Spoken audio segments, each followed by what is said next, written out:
Okay, so if you are publishing low content books over on Amazon, you might be familiar that there is so much more to low content books than, say, diaries, journals, notebooks.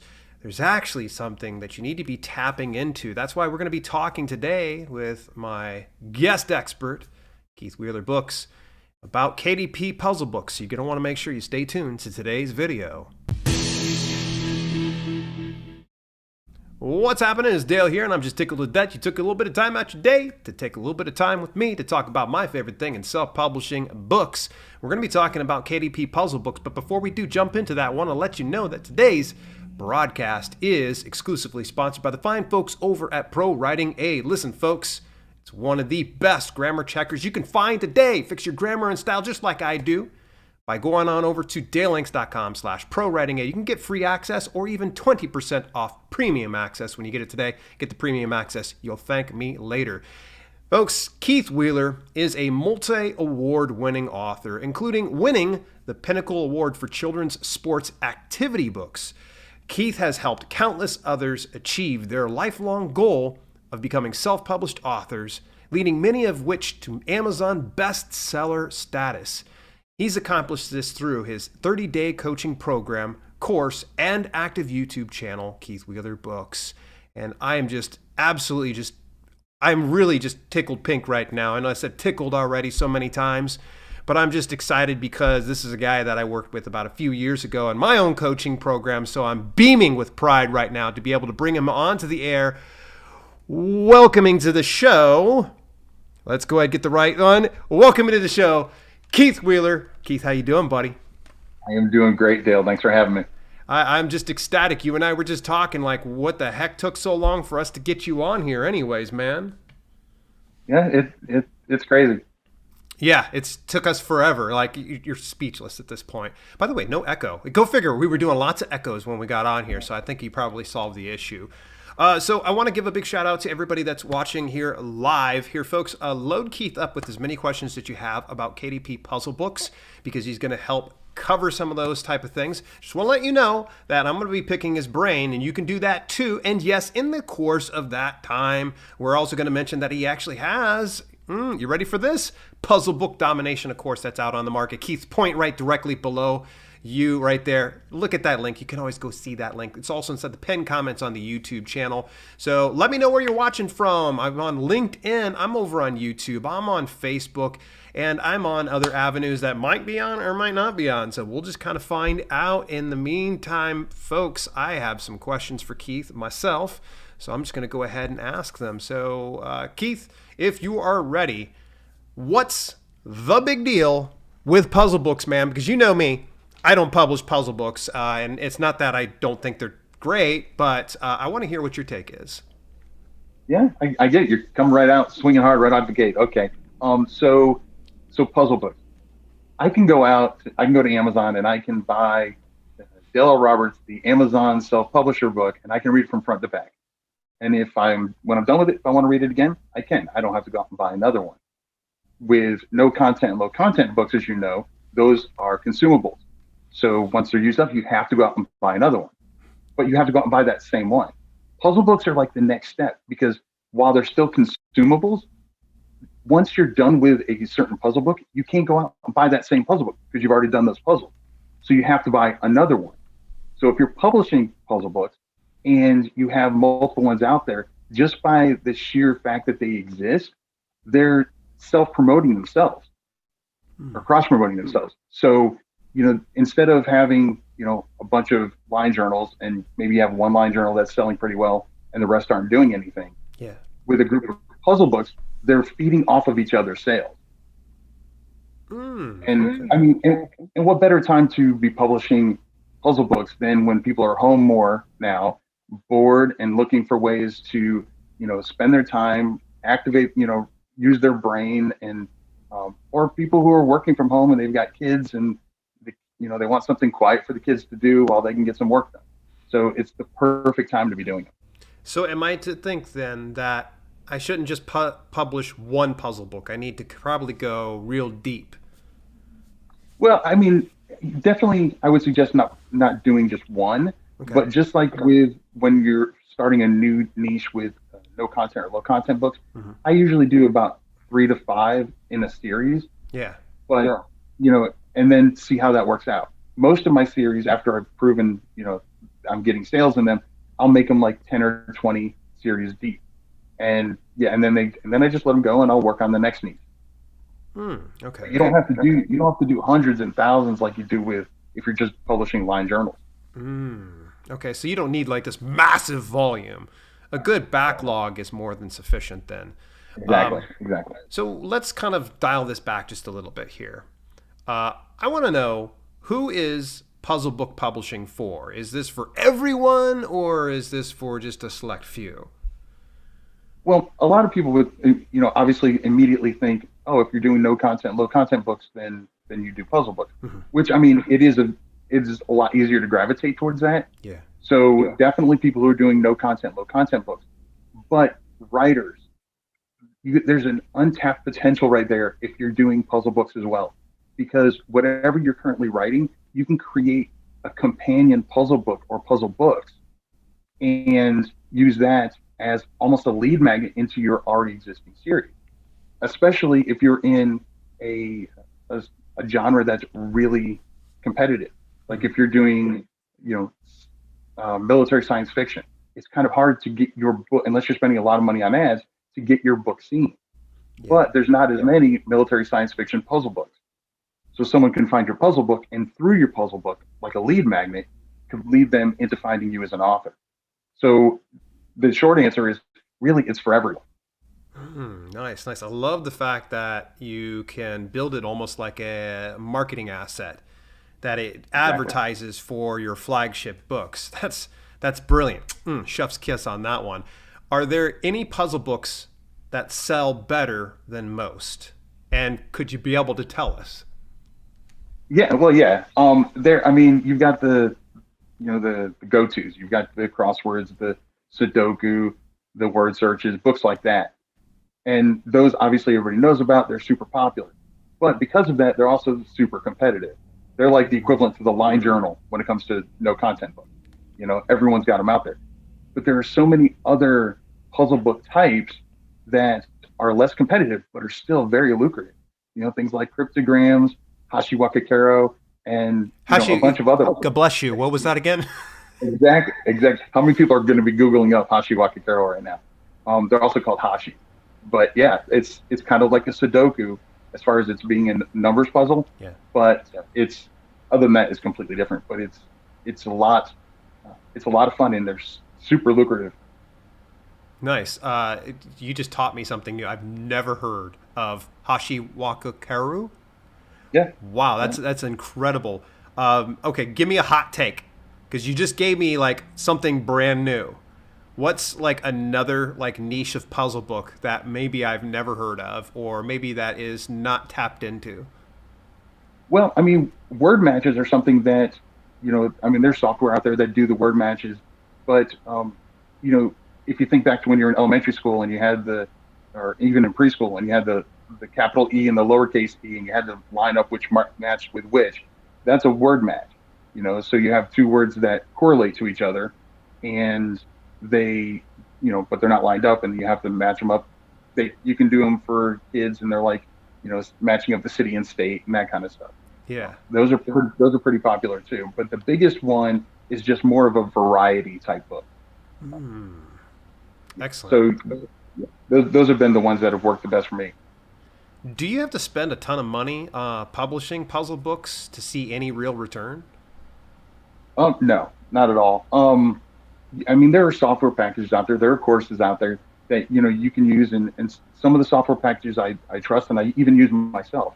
But it's absolutely not a necessity. It's like Publisher Rocket. Publisher Rocket is great, love it. But if it's not in your budget at this time, it's not a necessity. Gotcha. It's just a tool. But if you have a limited budget, $5-10, just like with any book that's out there, two of the most important things are a good cover and a quality interior. So I would say take what little money you have, use that to focus on a really good quality cover, and then most interiors, most puzzle types, you can do yourself. Whether it's a Sudoku, you can do yourself, a word search, you can do yourself, crosswords. Yeah, they might be more time consuming, but they can be done. So spend the money on a good quality cover, and then, like I said, you can do the interior yourself. Awesome. Good stuff. And, I'm going to tell everybody that I always flatter Keith whenever I say him that he's the cheapest man I know. So when he knows how to save a few pennies, he will definitely do it. I just want to let everybody know, if you're enjoying some of the content, please smash that like. And of course, you want to make sure you check out Keith Wheeler Books over on YouTube. I got a handful of questions left, and we're going to go over to the live question and answer. You watching this on the replay, drop any questions that you have inside the comments, and we're going to do our best to get back to you. All right, so here's the $1 million question. I get this asked a lot when it comes to nonfiction and fiction books. I'm going to ask you now the same thing. How long should a puzzle book be? That's a good question. And just like with, I hate to give, there's really no, set stone answer, just like with regular books. Yeah. For if you're writing for adults, mine are usually 108 pages. Okay. Like I said before, I do typically variety books. And within my variety book, I'll usually do about 10 different puzzle or game types, and then about 10 pages each. So that's 100 pages, and then you've got a title page, and then some pages at the end for your answers. So about 108 pages is what I do for adults. But if your puzzle book is going to be more for kids, then you want to do probably between 30 and 50. So, yeah, I got a question for you, though. Why 108? Well, 108 is kind of the sweet spot with KDP anyway. Yeah. More than that is when you actually start paying a little bit. You start losing a little bit of that profit.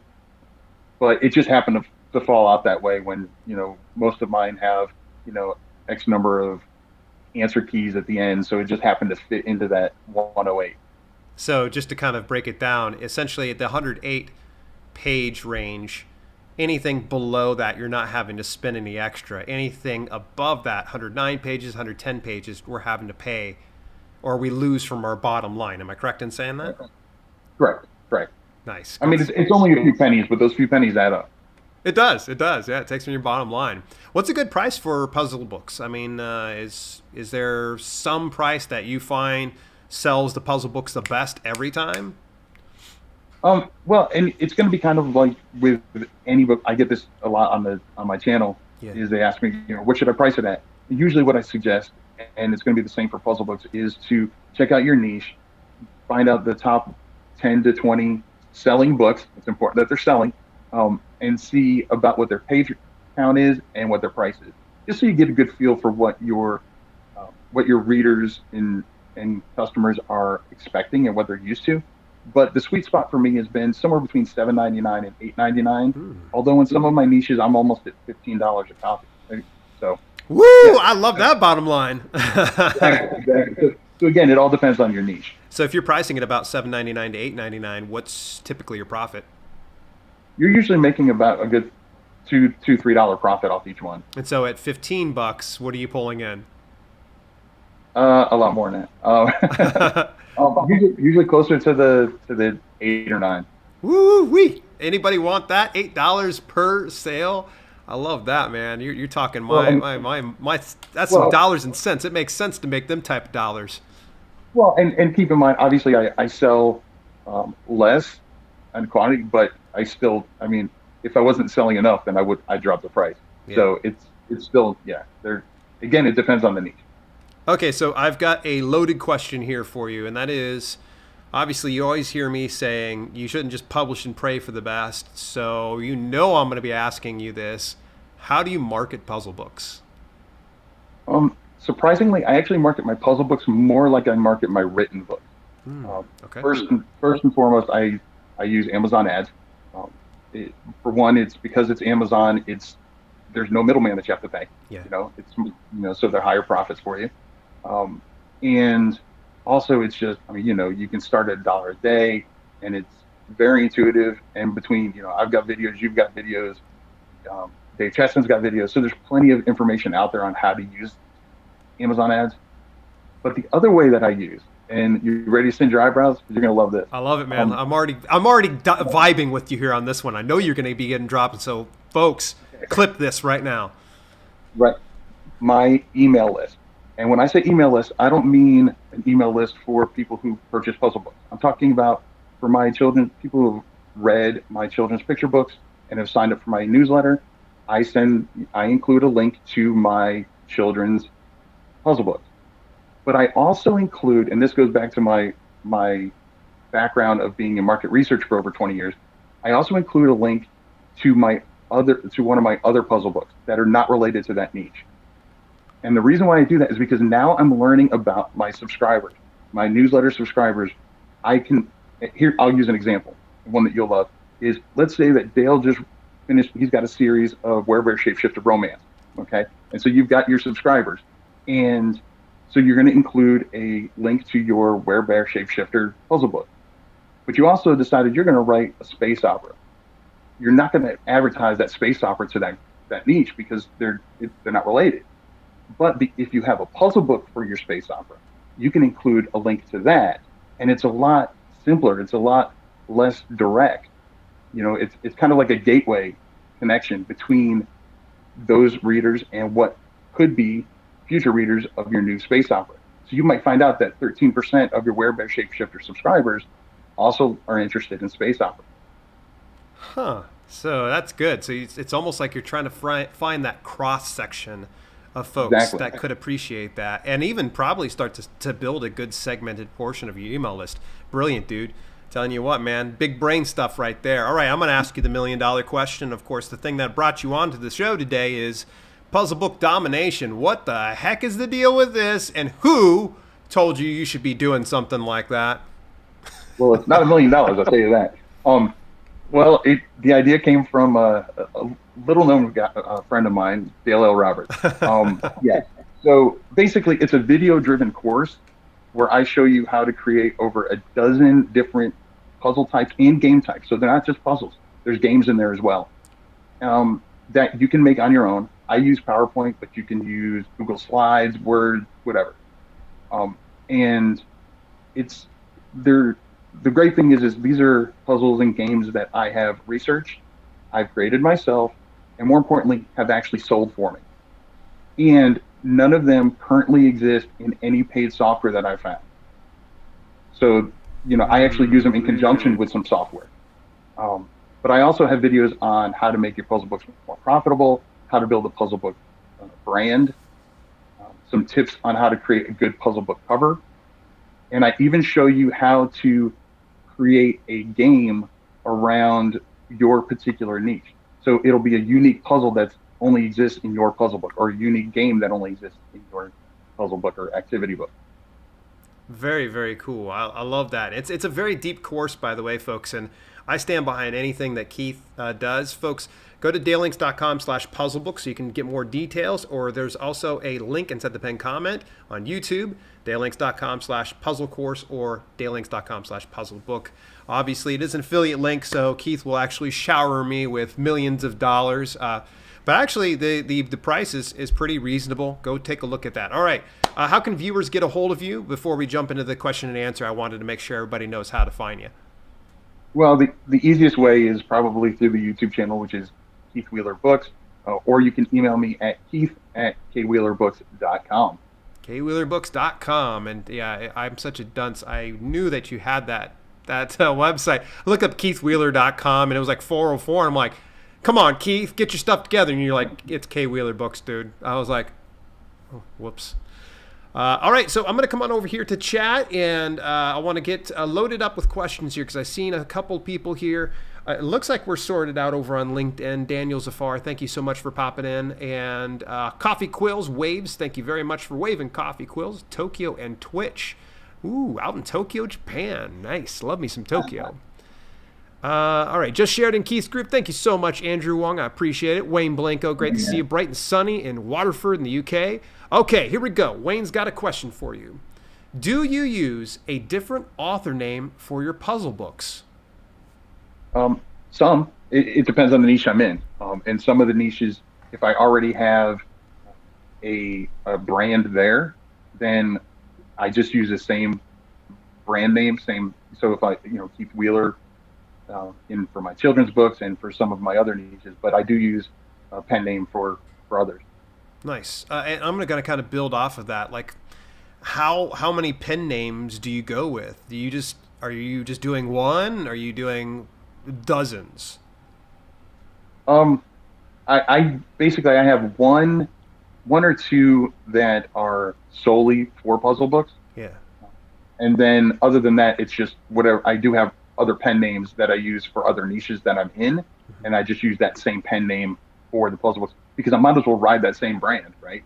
No sense in recreating the wheel. If you already have a brand there, I don't, I just, hey, this is a complementary product, and again, they kind of cross promote each other. Nice. Good stuff.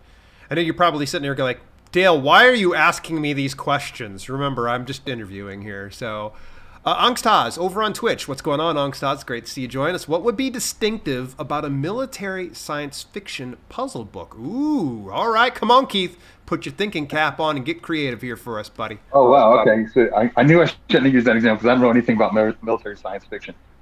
But regardless of what niche you're going to be in, if you're doing like word searches and word matches and word scrambles and cryptograms inside your puzzle book, those can be all geared towards whatever the niche is.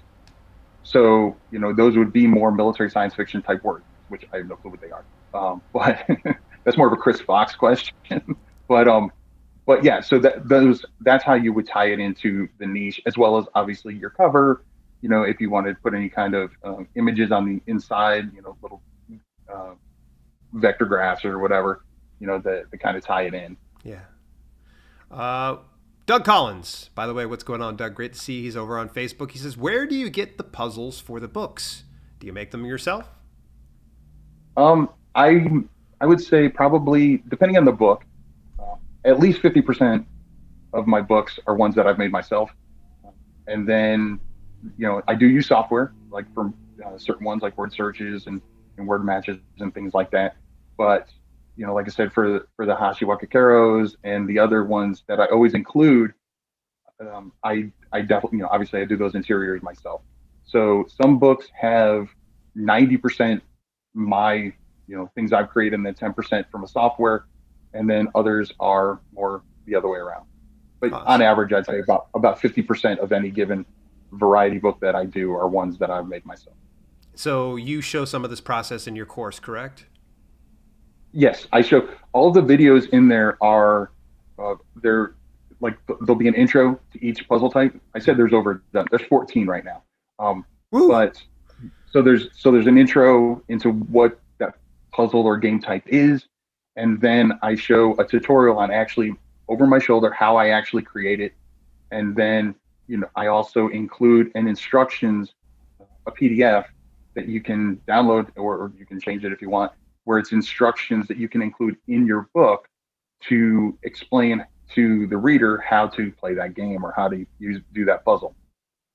So Nice. you don't even have to bother creating the instructions for it. I already have that done for you. Man, look at that. Dude, you got it all just rocking and rolling for your students. Waleed Higgins asks, how much do you normally spend on a good cover? That's a great question. For my puzzle books, usually $20 is usually well, and I can get a really good cover for $20. And one of the things I teach in the course, like I said, is some tips on how puzzle things to include on your cover, both on your front cover as well as on your back cover in your puzzle book. That might be a little different than you would do for like a no content book or low content or a written book. But Gotcha. yeah, about $20. I've got them as low as 5. Again, it's going to depend on your niche. Obviously, if it's a more competitive niche, you're going to want to spend a little bit more to get the best possible cover you can. Whereas if it's a niche you already have a little bit of traction in, then you might be able to spend a little less. Do you have any recommendations for book cover designers for that? Um, I use Olivia Pro Design. She does a lot of them, She's most of good. mine for me. Big In shout out to fact, one of Olivia. the She does watch the channel. yeah, hey Olivia.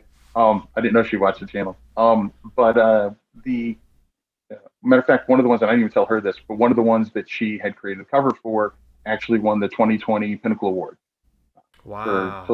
children's sports activity book. So yeah, so it's and obviously cover has something to do with it, but when you're getting awards, that's the content really. They don't judge too much on the actual cover. It's more of the content. Interesting. Spiritually Inspired asked, if you were to create a new type of game to be niche specific, how would you validate the market for that? Ooh.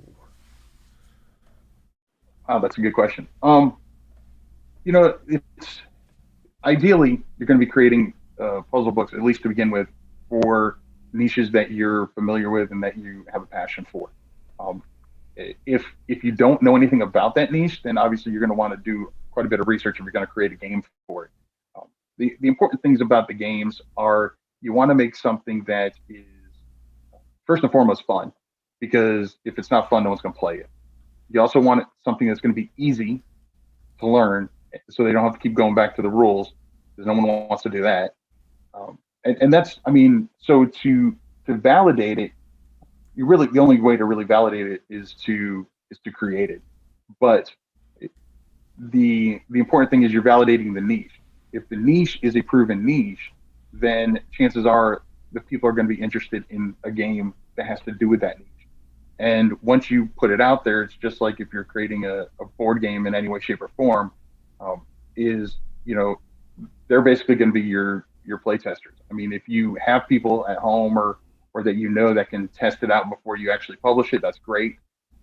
But if not, you include it in there, and once you've tested it out a little bit, and you know that it's something that works and it is fun, then and you make sure that you advertise that it has that custom game on your cover, usually on the back cover, as well as in your book description. Their reviews will tell you whether or not that's a good game or not. And that's another good thing about puzzle books is when you include unique puzzle types and puzzle and games and custom games, the ones that have the custom games get so many more reviews than the ones that don't, at least for me, because it's like, wow, this is something unique. And it also makes you stand out. So that way, when they're done with that puzzle book, they're not just going to go buy another puzzle book. They can go buy another one of your puzzle books because they really like that game. Good stuff. I love that. Good deep dive. I'm going to keep moving along here because we got some more questions. They're loading you up here, man. I want to come back to validating here your concept, because I got a question for you, and this is going to be kind of a cool two-person mastermind here. Marcus Mangold says, how long do you usually take to create one book? Well, I mean, it's going to be a little bit quicker for me because I've been doing it for a while. I published my first puzzle book back in 2018. So, I've been doing it for a cup of coffee, as Dale would say. But usually a couple hours to create the puzzles, because a lot of the puzzle types, and you don't have to start from scratch every single time. Once you create that first one, you have that framework, and then you just can tweak things from here, from page to page. So yeah, I would say the longest I probably spent is 12 hours on a project. Ooh. But but those are few and far between. And that's usually for like if I'm doing a custom game, I might create something like that. But the great thing about the games is those I can reuse in multiple books. So yeah, I'm spending a lot of time on it, but I may have that same game in 5 out of the 10 puzzle books in that particular series. Gotcha. Book Award Pro, big shout out to the team over there, Hannah, Jay, Jordan.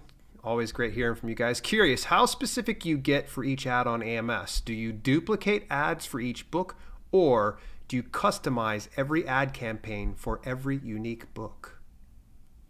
I would say for every unique niche, I customize the verbiage. I really don't run ads on all of my puzzle books in a series, because and again, that's the great thing about puzzle books as opposed to just a regular written book series is, with a regular book series, yeah, you have you have a little bit of a read through depending on your series, but with puzzle books, there's a lot more. There's a lot greater read through because, like I said, you can't go back and rebuy that same, puzzle, volume one. If you've done with volume one, you've got to buy. You don't have to buy volume two, but if you're going to buy one of them, you're going to buy, 2 through 10. So I don't advertise all of them. So I'll usually advertise one or two per series.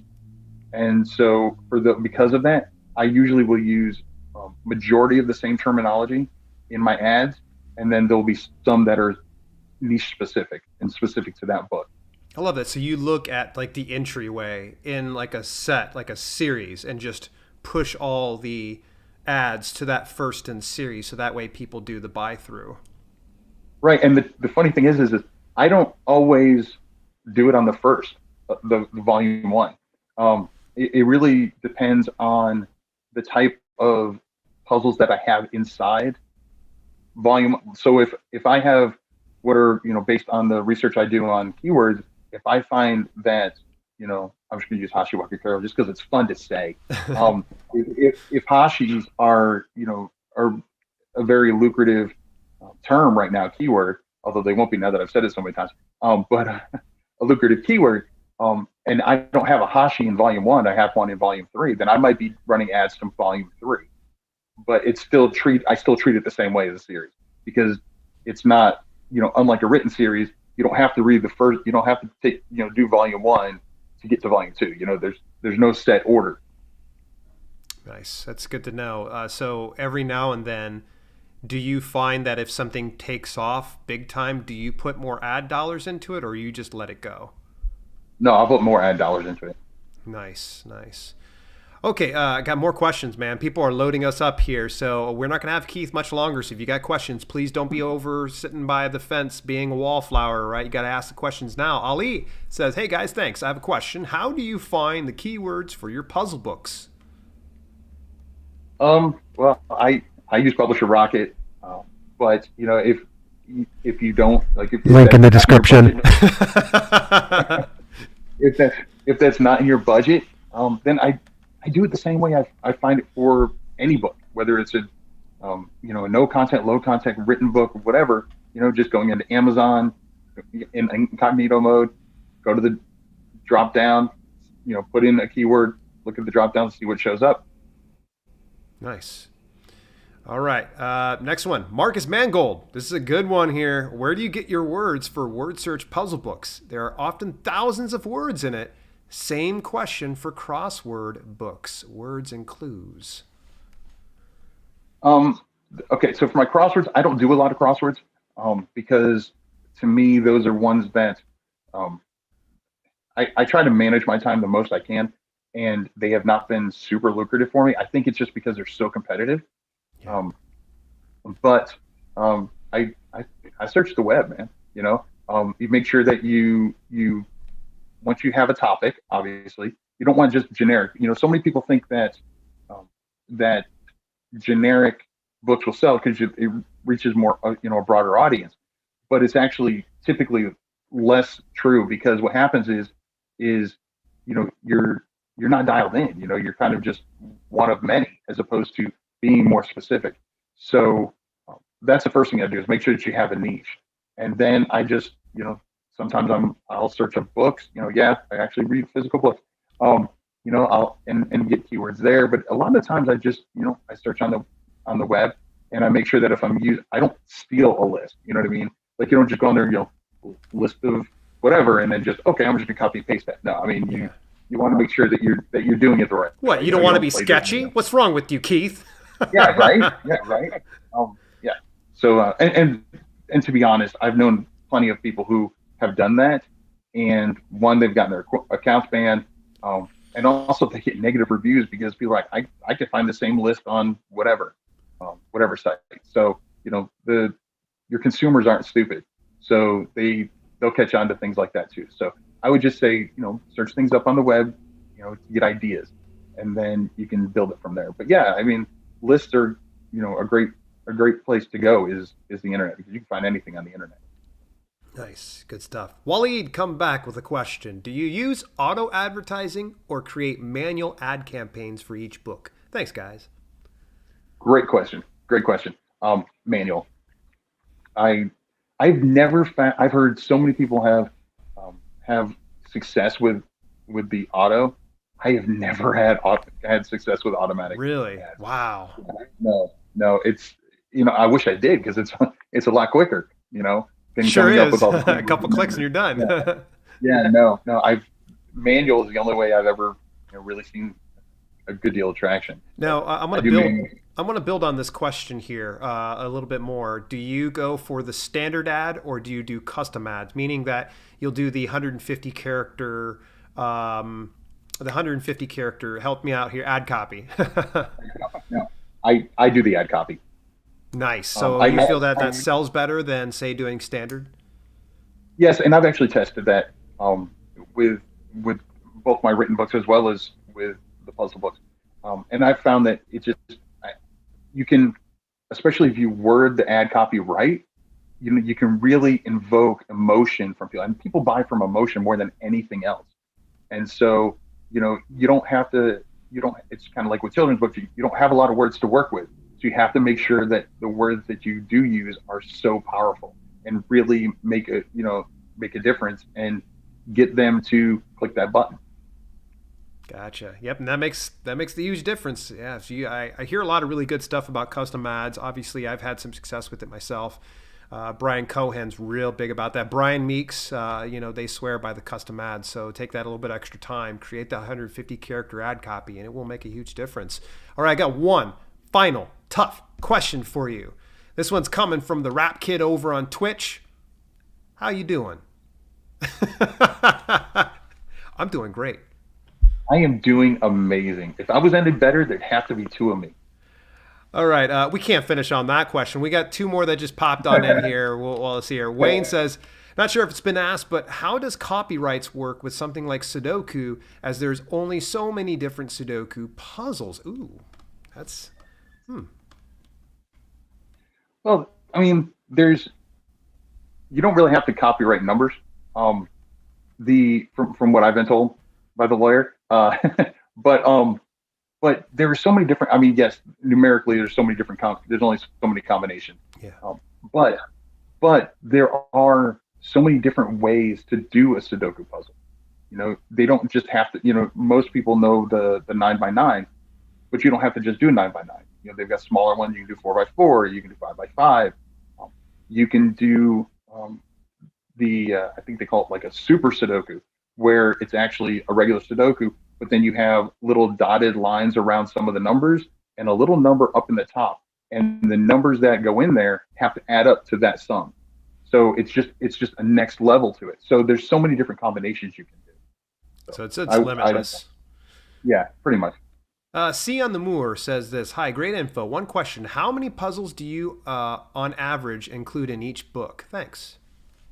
Great question. I typically do in my variety books. I typically will do 10 different puzzle or game types, and then usually about 10 pages each. So that gives me that nice 100 pages, and then, like I said, the title page, and then the answer key in the back. So that's how I get to my 108 pages ish. But yeah, usually about 10 different, because you want to give them a little bit of variety. And of those, I'll usually do two, maybe three unique puzzle types. And when I say unique, I don't mean like custom. I mean, some may be custom, but other ones are just like the hashis, or things that people aren't familiar with, and I'll throw those in there. And those, like I said, tend to get a lot of positive comments about, or positive reviews about. But you don't want to do so many in there, because one, it can be very overwhelming, but also if you have a lot of ones that they've never heard of, people will be more reluctant to spend their money on it because they don't know if they're going to like it. So if they find out that 20% of this book are things they've never done before, hey, that's interesting. That's intriguing. That might get me to buy it.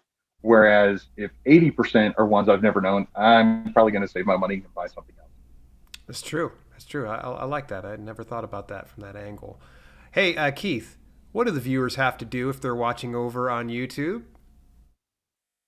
Give a little thumbs up. Join the thumbs up. All the cool kids are doing it. Yeah. And guess what? It's free. It's free. Free. Absolutely. Absolutely. Folks, Keith, how can people get a hold of you one last time? And, of course, point down to where people can find out more about Puzzle Book Domination, dalelinks.com/puzzlebook. Where can people find you? There you go. You can find me. The easiest place is on YouTube at Keith Wheeler Books, or you can email me at keith@kwheelerbooks.com. Awesome. Thank you so much for taking some time out your day to spend some time with me, Keith. Hang back there inside the green room, and I'll be right with you here, folks. Hey, this is the time that I'm going to start to go ahead and wrap things up. If you happen to be watching this on YouTube later on in the replay, I'm actually going to be pointing over here to this specific video where Keith and I talk a little bit about no content books and how it can be a very good thing to break into. But if you've already seen that and you're not interested, you go, hey, go over here. YouTube recommends you take